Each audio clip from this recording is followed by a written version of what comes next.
சீரக தண்ணியில இரும்பு சத்தும் அதிக அளவுல இருக்கு. இந்த இரும்பு சத்து அப்படின்றது நம்ம ரத்தத்துல ரத்த சிவப்பணுக்களோட எண்ணிக்கையை அதிகமாக்கும்.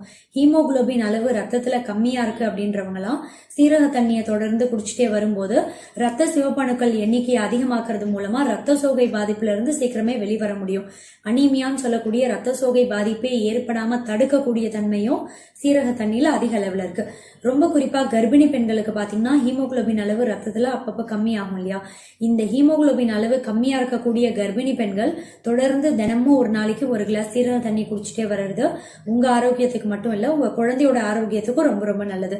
கர்ப்பிணி பெண்களுக்கு பாத்தீங்கன்னா மாசம் ஏற ஏற மூச்சு வாங்கும், மூச்சு விடவே ரொம்ப கஷ்டப்படுவாங்க. தூக்கமின்மை பிரச்சனை நிறைய கர்ப்பிணி பெண்கள் சந்திக்கக்கூடிய ஒரு பிரச்சனை. படுத்தா தூக்கம் வராது, ராத்திரியில நெஞ்சு எரிச்சல் அதிகமா இருக்கும், எது சாப்பிட்டாலும் புளிச்சே ஏப்பம் வந்துட்டே இருக்கும், செரிமானம் சம்பந்தப்பட்ட பிரச்சனைகள் ஏற்படும் இல்லையா? இது மாதிரியான அறிகுறிகள் கர்ப்பிணி பெண்களுக்கு இருக்கு